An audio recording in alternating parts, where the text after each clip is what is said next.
Russell Crowe opens the podcast by discussing his central role in Nuremberg, a film that delves into one of history's most terrifying courtroom dramas, harnessing previously unseen footage from 1946.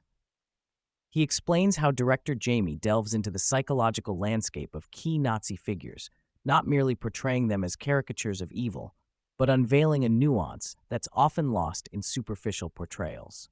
Crowe reflects on how the psychiatrist's perspective in the film reveals a frightening truth. These men were rational human beings, not mad fanatics, making their horrific decisions all the more chilling.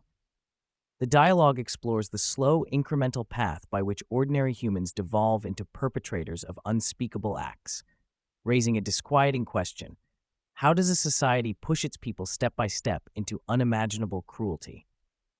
Crowe highlights the process of dehumanization, which allows societies to strip rights and foster otherness to dangerous extremes. The film's intent and Crowe's portrayal challenge viewers to confront uncomfortable truths about human nature and history's moral complexities, reminding us that evil thrives not only in extremes but within the very fabric of normalcy.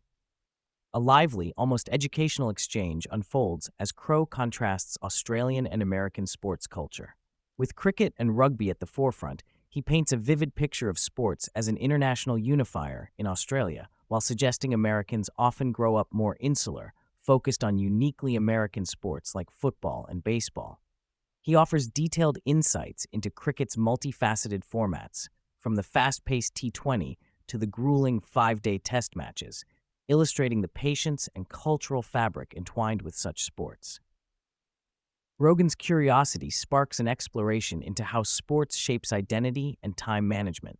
Australians often integrate sports within their day rather than letting it consume the entire day, unlike in the US. Crowe's personal anecdotes, including his family's deep cricketing history, make this a rich narrative about the cross-cultural nature of athletic appreciation and how environment molds sporting passion. Why hasn't rugby ever truly taken hold in America? Their discourse hints at cultural inertia and how sports reflect deeper societal rhythms and values. Gambling emerges as a surprisingly candid subject as Crowe shares his own near descent into gambling disasters during his early days in America, including a vivid recounting of his experience in Reno, where he lost much of his winnings before slowly clawing back sobriety at the blackjack table. He connects this personal history with a broader commentary on the addiction's grip, suggesting there's possibly a genetic and environmental duality at play. Rogan and Crowe discuss the addictive systems embedded in gambling apps and betting cultures, especially pervasive in Australia, where gambling ads are normalized even during prime sports coverage. The conversation broadens into the societal implications of gambling's normalization, the seductive but dangerous thrill it provides, and the nuanced debate around personal freedom versus public health responsibility. Crowe emphasizes education and discipline as critical tools to navigate this risky landscape, revealing a thoughtful stance that respects individual liberty but warns of the destructive potential if left unchecked. How far should society go to protect individuals, especially youth, while preserving freedoms? The discussion flows naturally from gambling to other addictive substances, where Crowe shares his approach to alcohol, a cultural fixture, but one requiring moderation and respect. The link between alcohol use, social bonding, and its darker side, like domestic violence tied to sporting events, provides a stark lens on how normalized substances can harbor hidden costs. Crowe advocates for education and awareness rather than prohibition, framing addiction and use as complex, deeply personal experiences with societal dimensions. Furthermore, Crowe touches on the intriguing history of drug propaganda, particularly marijuana, tracing its demonization back to economic interests linked to hemp and the efforts of media moguls like William Randolph Hearst. He highlights how misinformation shaped public policy with lasting effects, fueling prohibition despite marijuana's long historical usage and relatively benign profile compared to substances like alcohol. Why do societal perceptions lag behind scientific understanding? This question permeates their reflections on how fear and economic interests often override reason. Switching gears to the modern digital world, Crowe and Rogan discuss the power concentration in media and the impact on public discourse. Crowe laments the shrinking number of media giants controlling narratives, a consolidation mirrored in global economies. Yet, amidst challenges, the rise of independent media and social platforms offers hope for a freer exchange of information, pushing traditional outlets to cover overlooked topics. However, they also acknowledge the divisive power of social media algorithms, manipulation through bots, and foreign interference that amplify polarization and misinformation. Crowe notes how platforms can inadvertently inflame tensions by feeding users content that deepens divisions, making meaningful discourse harder. It begs the question, how might we reclaim genuine connection and understanding in technocentric societies dazzled yet divided by their screens? Crowe reflects with somber reverence on the nature of war, contrasting his upbringing surrounded by veterans and conflict memories with today's media landscape that often sanitizes or hides its stark realities. Drawing parallels between World War I to Vietnam and modern conflicts, he underscores the importance of historical memory and the role media plays in either exposing or concealing the gruesome consequences of war.